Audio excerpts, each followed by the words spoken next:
ओम श्री परमात्मने नमः। श्रीमद् भगवद गीता अथ षोडशो अध्यायः।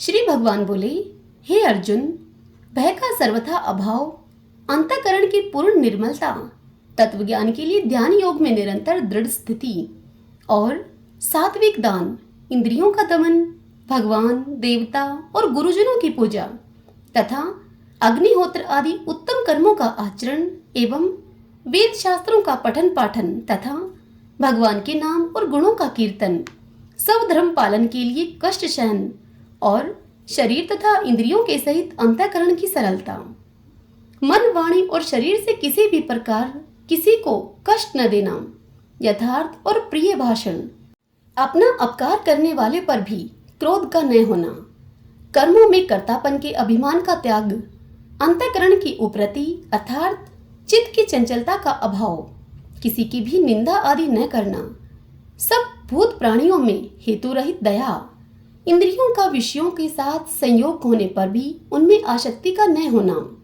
कोमलता, लोक और शास्त्र से विरुद्ध आचरण में लज्जा और व्यर्थ चेष्टाओं का अभाव, तेज, क्षमा, धैर्य, बाहर की शुद्धि एवं किसी में भी शत्रु भाव का न होना और अपनी में पूज्यता के अभिमान का अभाव, ये सब तो हे अर्जुन दैवी संपदा को लेकर उत्पन्न हुए पुरुष के लक्षण हैं। हे अर्जुन, दैवी संपदा मुक्ति के लिए और असुरी संपदा बांधने के लिए मानी गई है। इसलिए हे अर्जुन, तू शोक मत कर, क्योंकि तू दैवी संपदा को लेकर उत्पन्न हुआ है। हे अर्जुन, इस लोक में भूतों की सृष्टि यानी कि मनुष्य समुदाय दो ही प्रकार का है, एक तो दैवी प्रकृति वाला और दूसरा आसुरी प्रकृति वाला।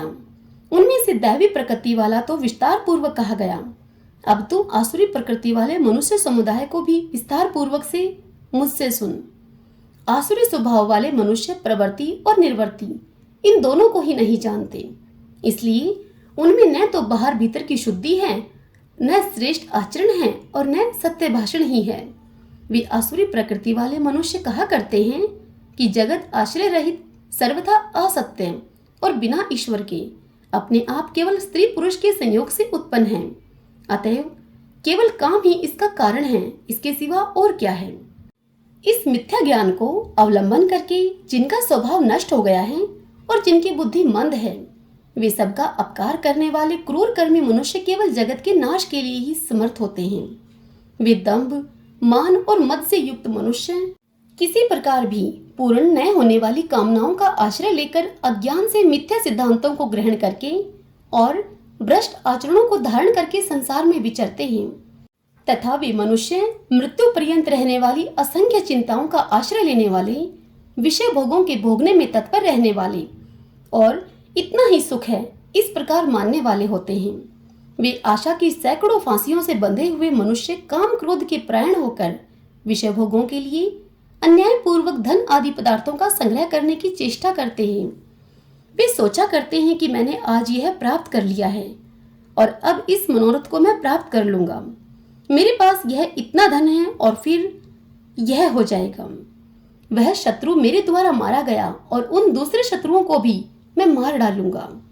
मैं ईश्वर हूँ, ऐश्वर्य को भोगने वाला हूँ, मैं सब सिद्धियों से युक्त हूँ और बलवान तथा सुखी हूँ।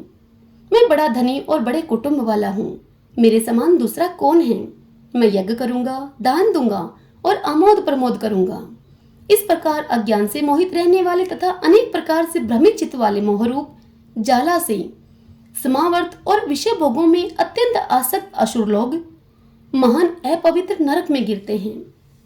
वे अपने आप को ही श्रेष्ठ मानने वाले घमंडी पुरुष धन और मान के मद से युक्त होकर केवल नाम मात्र के यज्ञों के द्वारा पाखंड से शास्त्र विधि रहित यजन करते हैं। वे अहंकार, बल, घमंड, कामना और क्रोध आदि के प्रायण और दूसरों की निंदा करने वाले पुरुष अपने और दूसरों के शरीर में स्थित मुझ अंतर्यामी से द्वेष करने वाले होते हैं। उन द्वेष करने वाले पापाचारी और क्रूर कर्मी नराधमों को मैं संसार में बार बार असुरी योनियों में ही डालता हूँ। हे अर्जुन, वे मूढ़ मुझको न प्राप्त होकर ही जन्म जन्म में आसुरी योनि को प्राप्त होते हैं, फिर उससे भी अति नीच गति को वे प्राप्त होते हैं, अर्थात वे घोर नरकों में पड़ते हैं। काम, क्रोध और लोभ ये 3 प्रकार के नरक के द्वार आत्मा का नाश करने वाले अर्थात उसको अधोगति में लेकर जाने वाले हैं। इसलिए इन तीनों को त्याग देना चाहिए। हे अर्जुन, इन तीनों नरक के द्वारों से मुक्त पुरुष अपने कल्याण का आचरण करता है। इससे वह परम गति को पाता है अर्थात मुझको प्राप्त हो जाता है।